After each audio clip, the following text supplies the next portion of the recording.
네, 오늘 로마서 본문 15장 1절에서 13절은 1절 제가 문단 구분을 한 바에 따르면 1절에서 2절은 믿음이 약한 형제를 용납하라. 3절에서 6절은 그리스도께서 우리를 용납하신 같이 용납하라. 그리고 7절에서 13절은 서로 다름에도 용납하라. 이 시대에는 누가 달랐죠? 유대인과 이방인들. 서로 많이 달랐죠. 하지만 서로의 약한 점이 있어도 용납해라. 그래서 주제는 뭐예요? 그리스도를 본받아 형제를 용납하라. 이것이 오늘 말씀의 본문입니다. 그리스도를 본받아서 누구를 용납하는 거예요? 형제의 약함을 용납하라. 이 본문 말씀에 나오는 대표적인 약함은 뭐였어요? 바로 유대주의였어요. 유대주의적인 약함을 가진 성도들이 많았어요. 유대주의적인 약함은 뭐냐면 구약의 율법에 따라서 해야 될 것과 하지 말아야 될 것을 철저하게 구별했던 유대인들 입장에서는 예수 그리스도께서 오셔서 새 언약을 주시고 그 언약에 따라서 이제는 자유하게 되는데 율법의 어떤 조항으로부터는 자유하게 됐어요. 대표적으로는 안식일.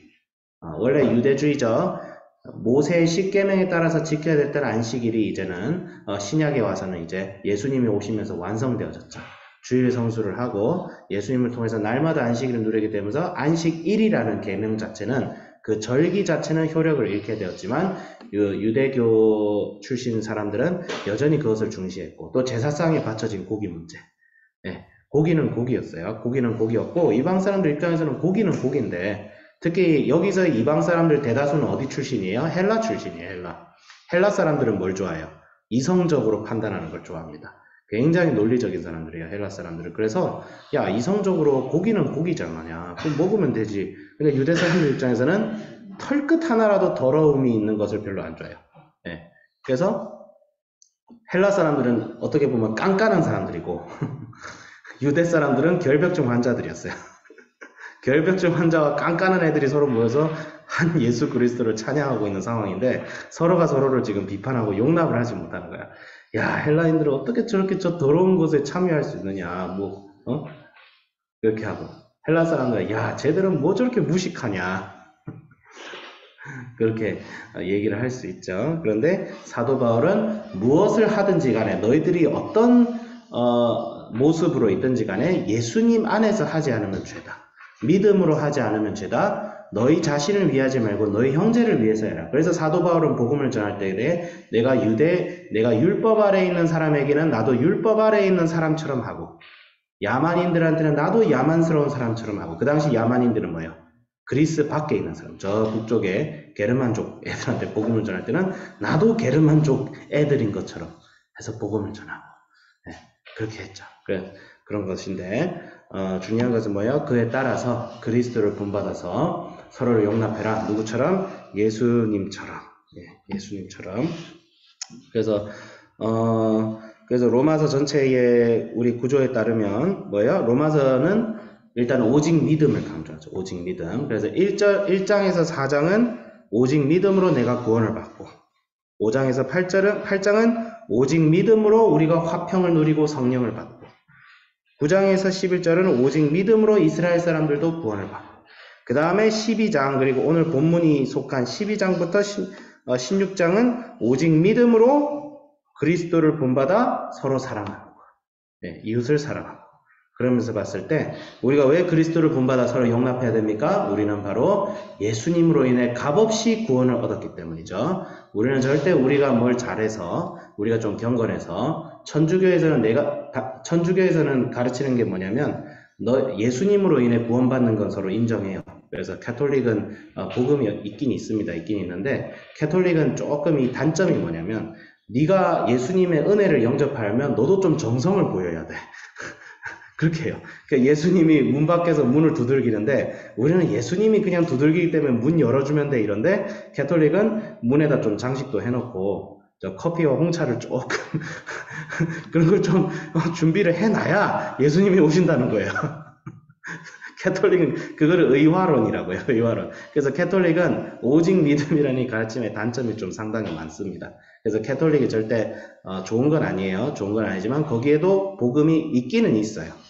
행위구원론 자체는 아닌데 그렇게 갈 여지가 좀 많죠. 그래서 조금 불안전하지만 그래서 어떤 사람은 뭐 우리 좀 근본적인 사람들은 캐톨릭은 이교다, 교회가 아니다 이렇게 하는데 그렇게까지도 안 보시는 분들도 있어요.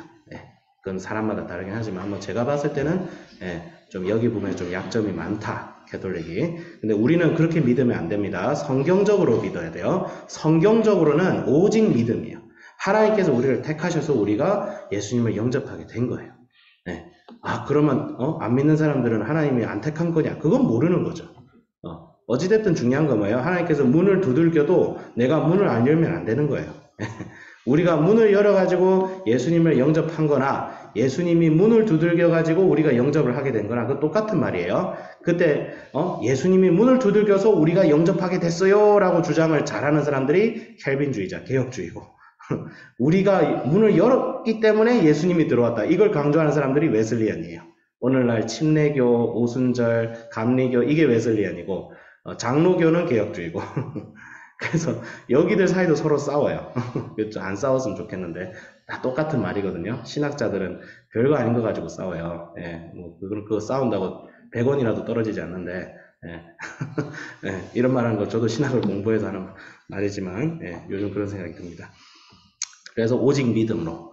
그럼 오늘날 이 말씀을 어떻게 적용을 할 수 있을까 고민을 해보면 오직 믿음으로 구원을 얻어서 하나님께 감사하고 그 감사하는 마음을 가지고 서로 용납하고 남을 위해서 해야 되는데 좀 이제 우리 안에도 좀 유대, 이방 이런 갈등이 우리 한국 교회에도 좀 존재합니다. 첫 번째 갈등, 성령파와 성경파가 싸웁니다.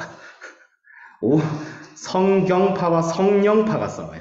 네. 성경파는 뭘 주장하죠? 성경 말씀대로 해야 돼. 어딜 너의 경험과 성령 체험이 어떻게 말씀보다 앞설 수 있냐 이러면서 성령 세례하는 사람들을 굉장히 꾸짖고 싸웁니다. 말씀이면 다 되지. 말씀에 다 얘기했지. 뭐 성령이 필요하냐. 성령파는 뭐 얘기해요? 너무 성령의 그 은혜에 심취한 건 좋은데 이게 자칫 잘못하다가 말씀에 어긋나게 하시는 분들이 다소 있어요. 성령 세례를 강조하고 우리는 성경적으로 우리는 말씀을 믿어야 됩니다. 성령 세례는 지금도 존재합니다. 사도행정적 성령의 역사는 지금도 존재합니다. 그거 함부로 해서는 함부로 비평하고 평가하고 그렇게 해서는 안 돼요. 그거는 물론 성령의 운동이 일어나는 곳에 분명히 약점은 있어요. 예를 들어서 에즈베리 운동, 그 성령의 역사가 크게 일어나는 곳인데 거기에 좀 약간 미국의 정치 풍토상 동성애 문제가 좀 있죠.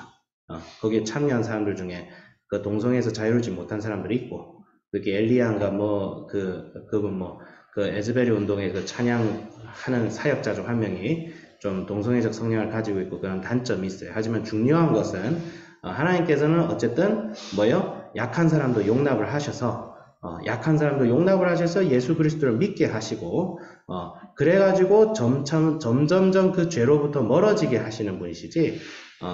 그러니까 예수님께서는 잔치에 초대하셨을 때 누구하고 같이 밥을 먹었죠? 창녀들하고 세리들하고 같이 밥을 먹었어요. 왜? 내가 누구를 위해서 왔다? 죄인을 위해서 왔다는 거예요. 죄인을 위해서 왔다는 것인데 그런 걸 생각을 해야 되는데 성경파와 성령파가 서로 싸웁니다. 예수님을 생각하지 않고. 예수님은 분명히 거룩함을 강조했어요. 하지만 예수님께서는 또 한편으로는 죄인들을 초청하셨어요. 그 거룩함으로 자기들 스스로 갈 수 없다는 걸 아시고, 그래서 우리가 경건한 삶을 뭐냐면 마치 아이가 유모의 손을 잡고 한 걸음 한 걸음 가게 하는 것이 경건한 삶이에요. 내가 스스로 열심히 해야죠. 열심히 하는 그 마음은 좋은데 결국 우리는 우리 스스로 경건하게 살 수 있는 능력이 없다는 거예요. 성경 말씀에 따르면. 성경 말씀에 따라 오직 믿음으로 오직 은혜로 예수님의 손을 잡고 갈 때에 변화가 일어납니다. 그래서 성령파와 성경파 갈등이 있고 또 무슨 갈등이 있죠? 우파 좌파 우파 갈등이 굉장히 심합니다. 교회 안에서 굉장히 심한데 있는데 중요한 건 뭐예요? 서로 용납하라. 서로 다른 사람을 위해서 용납하고 물론 거기에 대해서 여러 가지 얘기가 있을 수는 있죠. 그런 거를 잘 고수하고 있으면 되는데 중요한 건 뭐냐면 저 사람이 틀렸다고 해서 저 사람을 미워한다든지 저 사람을 막 배척한다든지, 예, 그래서는 안 된다는 거죠. 그래서는 안 된다는 거고, 또 이게 좀 비슷한 게 있는데, 구별하는 것을 좋아하시는 분이 있고, 소통하시는 것을 좋아하시는 분들이 또 서로 싸워요. 구별파는 뭐예요? 분별해야 된다. 이래가지고, 이거 좋은 것 같아 보이는데 아니야 하면서 막 분별해야 된다고 또 치워버리고, 요리 치워버리고, 저리 치워버리고, 예. 이분들은 저기 산에, 동굴 안에 들어가서 살아야 돼. 또 어떤 부분은 소통을 해야 된대. 야, 세상하고 소통을 해서 복음을 전해야 될 거 아니야. 근데 너무 소통해서 그냥 한패가 돼버려요. 소통파와 구별파. 뭘 자꾸 구별하는 걸 좋아하는 분가. 이 구별파와 소통파가 오늘날 유대주의와 헬라주의, 이방인과 유대인들이 서로 싸우는 건데, 서로가 잘하는 점을 보고 서로가 서로를 용납해주고 서로의 부족한 것은 어떻게 해요? 고치려고 하지 말고 내가 그 부분을 좀 보충해주고 지원해줘야겠다. 그런 마음으로 하라는 거예요. 누구처럼? 예수님처럼. 예수님은 우리가 은혜 가운데 변화되기 위해서 항상 인내하셨죠. 자기 제자들로 3년 동안 인내하셨어요. 자기 제자들도 3년 인내하셨고, 우리는 더 인내해야죠. 형제가 같은 실수를 하루에 7번 저지를지라도, 하루에 7번에 77번을 저지를지라도 너희가 용서해라. 같은 죄, 같은 실수를, 그러니까 뭐야? 7 곱하기 70이니까 49번. 같은 죄를 하루에 49번 이상 지어도 용서하라는 거예요. 우리 용서 못하잖아. 한 3, 4번. 같은 실수를 하루에 3번 하면 열받잖아요. 얘가 나 쥐기 놀리려고 하나, 이렇게. 예. 근데 예수님은 그 정도까지 형제를 용납해라. 그 정도까지. 네. 그 정도까지 형제를 용납하라고 했기 때문에 예수님의 본을 받아서 이거 하나는 절대 타협해서 안 돼요. 오직 믿음으로 구원을 받는다는 이 진리만큼은 절대 타협해서 안 돼요. 예. 그것을 제외하고, 그런 진리적인 면에서는 타협을 해서는 안 됩니다. 그거는 절대로. 적어도 교회 안에서는. 교회 밖에서는 이런 얘기 저런 얘기 할 수 있어요. 그냥 이제 세상 나가서 세상 사람들하고 소통할 때는 무슨 얘기든 나와도 괜찮아요. 예? 신 없어 하는 애하고도 얘기할 수 있고, 나는 남자인데 나는 여자인 것 같아, 뭐 이런 분들하고도 대화할 수 있고, 예. 그 다음에 이슬람 사람들하고 대화할 수 있고, 다 대화할 수 있어요. 하지만 교회 안에서는 오직 믿음으로 구원을 얻는 하나님의 말씀에 대한, 거기에 대해서는 철저할 필요가 있어요. 그러니까 구별이 필요합니다. 우리는 구별이 돼야 돼요. 이 세상으로부터 구별이 돼야 돼요. 하지만 구별된 자로서 또한 소통을 해야 돼요. 구별된 자로서. 네, 그래야 됩니다. 그래서 우리의 스탠더드는 오직 예수님처럼 기도하고, 오직 예수님처럼 형제를 대하고, 오직 예수님처럼이라는 말은 다른 말로 뭐예요? 오직 믿음으로 예수 그리스도를 믿는 오직 믿음으로 우리가 형제를 사랑하고, 특히 제사상에 바쳐진 고기 문제 가지고 이제 유대와 이방인들이 싸우는데, 사도 바울의 말은 뭐예요? 예수님을 본받아서 네가 고기를 먹어도 좋고 안 먹어도 좋고, 그거예요. 예. 예수님 본받아서 고기를 먹어도 좋고 안 먹어도 좋고, 예. 근데 너희들이 형제를 걸리게 하고 형제를 생각하지 않고 나의 유익을 추구하면서 하면 그것이 죄라는 거죠. 예. 그것이 죄라는 거죠. 예.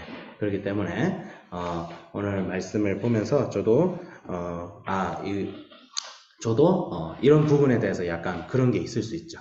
그렇기 때문에 거기에 대해서 약함과 조금 이제 쟤 좀 더 하면 될 텐데, 근데 이게 잘 안 돼. 그래서 내가 막 열받아요. 그렇지만 그렇게 평가하지 말고, 예수님께서 제자들을 어떻게 키우시고 예수님께서 우리들을 얼마나 인내하셨는지를 생각하면서 나도 그 스탠더드에 맞출 수 있도록, 내가 예수님을 본받아서 할 수 있도록 노력해야겠다 라고 말씀을 정리하겠습니다. 자, 마무리 기도하겠습니다. 하나님 아버지 감사합니다. 오직 예수 그리스도를 본받아서 오직 믿음으로 우리가 형제를 사랑하며 이르게 하여 주시옵소서. 오직 믿음으로 우리가 구원을 얻은 자로서, 오직 믿음으로 우리가 성령과 화평을 누리고 하나님 안에서의 안식을 누리는 자로서, 오직 믿음으로 누구든지 간에 오직 믿음으로 구원받고 하나님의 자녀가 되어 있음을 믿으며, 오직 믿음으로 예수 그리스도가 머리가 된 교회가 되어서 하나님 아버지 형제가 서로의 약한 점을 보듬어주고, 하나님께서 용납하신 자를 우리가 우리의 기준으로 함부로 비판하기보다는 오직 예수님께 우리가 의뢰하는 그런 이 땅에 빛이 되고 소금이 되는 오직 성령께서 기름을 부으셔서 형제 사랑하며 역사가 일어날 수 있는 그런 저희들 되게 하여 주시옵소서. 감사드리며 예수 그리스도의 이름으로 기도드립니다. 아멘. 수고하셨습니다.